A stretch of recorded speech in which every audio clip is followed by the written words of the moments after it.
After a devastating general election, you'd be forgiven for thinking that the Liberal Democrats were a spent force in British politics. But earlier this week, the party won a stunning by-election victory in Richmond Park, overturning Zach Goldsmith's 23,000 majority in the process. The new MP, Sarah Olney, has even gone as far as to suggest that the result paved the way for Parliament to override the EU referendum result. Here she is, talking to reporters after her victory.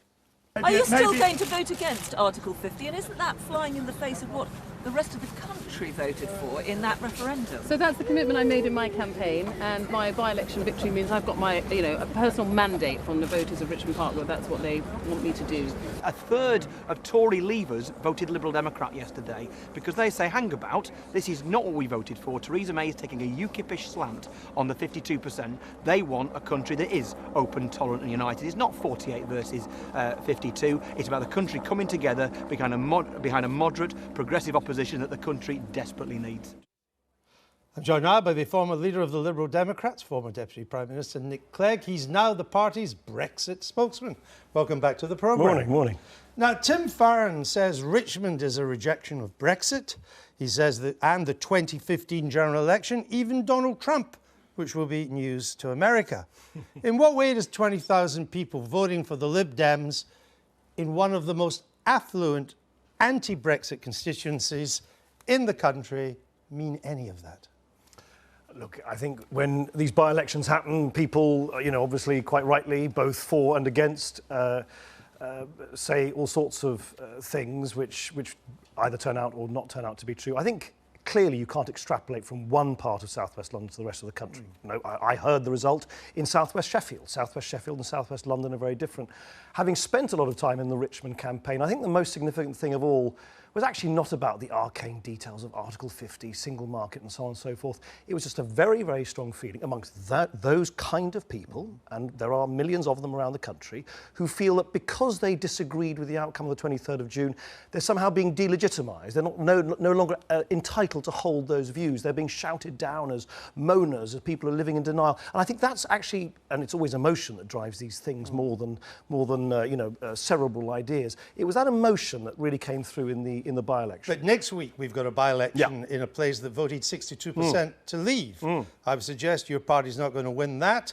A Brexiteer will win that, probably quite comfortably. So a big Remain constituency votes to remain, a big Leave votes to leave. Exactly, UKIP might win. And if that were to happen, by the way, the interesting thing is, of course, it reveals that as politics becomes more and more defined by Brexit, it's the parties with the clearest positions, in this case UKIP and the Liberal Democrats, who tend to then be able to communicate more clearly with the public, whilst the two mainstream parties, Labour and the Conservatives, are increasingly divided and increasingly opaque in what they really mean. And so that, we'll see what happens. Well, let's look at how clear-cut your party's position is, because Sarah Olney, your new MP for Richmond, she says she'll vote against triggering Article 50 come what may.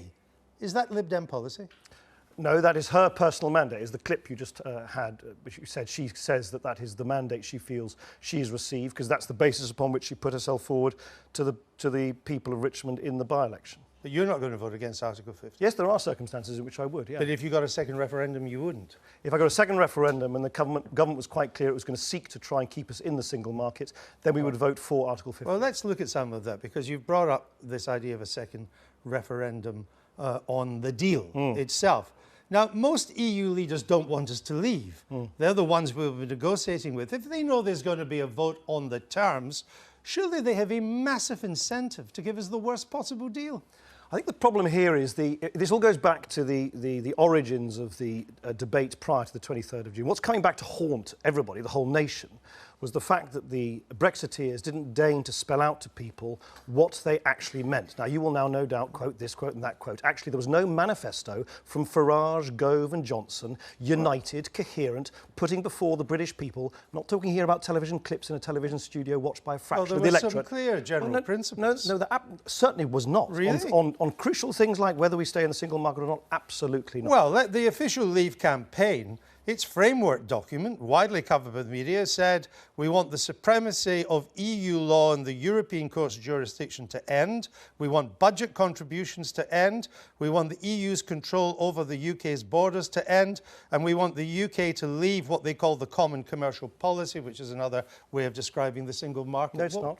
No, common commercial policy is the customs union. It covers both and the customs union. No, it doesn't. I'm the only person in British politics who's actually... Well, there were plenty of leaders of the Leave campaign said we want to leave the single market. With respect, the common commercial policy you just read out is not the single market. But it went on to talk about the single market too. They wanted to leave the customs union as well. It's different to the single market. That's quite clear, but they wanted to leave the single market too. No, they didn't. I think we should be really clear. Why is it, in that case, why is it that ministers from this Brexit government aren't coming before Parliament now and say, absolutely, we stick to what we apparently said so clearly. They didn't. It was much more opaque than that. We will rule out the Norway option. Let's look at what they said then. Let's just look at what both the leaders of your side of the campaign and the leaders of the Leave campaign said when asked about the single market. Let's see if we can see that now. The British public would be voting, if we leave, would be to leave the EU and leave the single market. Should we come out the single market? I think that is almost certainly would be the case, yes. Do you want us to stay inside the single market, yes or no? No, we should be outside the single market. I had Michael Gove in that chair and I said, after Brexit, will we be in the European single market, yes or no? And he said no. And he was right. So we won't be in the European single market. Michael, yeah, absolutely. We'd be out of the single market. That's the reality. Britain would be quitting the single market.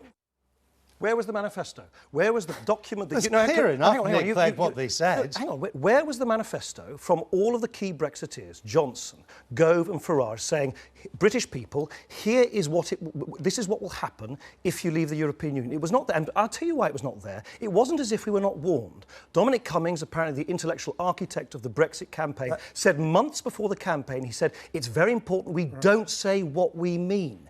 And look, if you're watching this programme will see very clearly what they said. I'm terribly sorry to break you this, but what someone says to you, what someone sort of mumbles in admission, under cross-questioning from you in a television studio watched by a fraction of the electorate, is not the same as putting before the British people a clear plan. Where were the policy documents? All right, well, setting out what... No, but let me ask you this. It's very important, because you've gone round the circles on this for weeks now. Let me explain why. I'm just trying to get you to understand that leading people in the campaign made it clear we would leave the single market as members. Why did David Davis then say, after the referendum, it's not even before the referendum, why did he say, in a post on Conservative Home, this famous essay he wrote before he even became Brexit Secretary, why did he say he thought single market arrangements should continue? Why did Greg Clark, a minister, when negotiating this deal with Nissan, say, and I quote, he said, we're pursuing not only trade arrangements with the rest of the European Union, free of tariffs, free of bureaucratic impediments. You know as well as I do, you cannot have trade free of bureaucratic impediments other than being a member of the single market. If the second referendum is so important, why did you not mention it during the campaign? Because we clearly were fighting to remain in the European Union. Sure, but you never mentioned that if you lost, that there would have to be a referendum on the deal itself. No, interestingly enough, the people who did mention the second referendum... Let's just look what you said and see if this is a soundbite. Let's just run what you said. It's quite different to any other kind of vote that we customarily cast in our lives. It's not like a general election, however important they seem, which sort of bind the hands of the next parliament for the next 5 years or set expectations about what a government will do. This is a once-in-a-generation vote. Once in a generation. It's clear now that was if you won.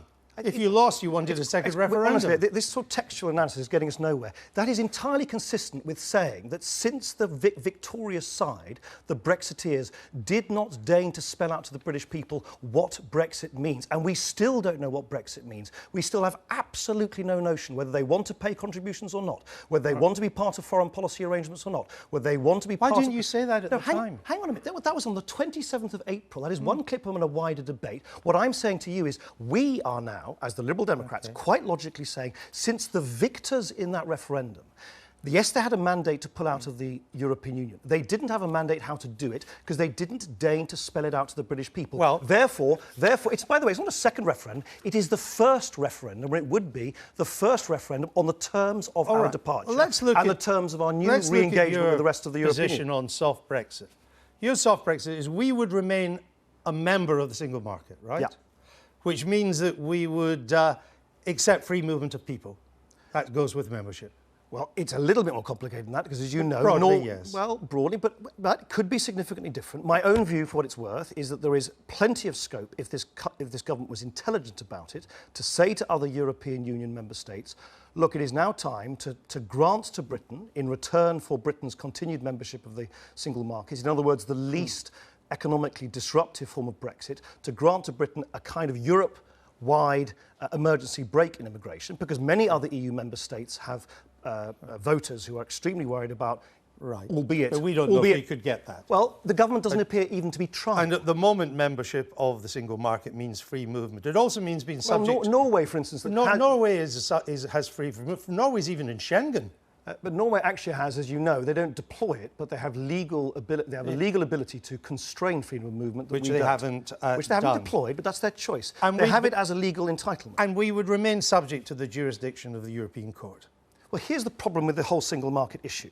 The single market, and I hear constantly, whether it's commentators or politicians, talk about the single market as if it's only to do with tariffs. The most important thing about the single market, as identified by Margaret Thatcher and Lord Cockfield at the time, is it's a body of rules.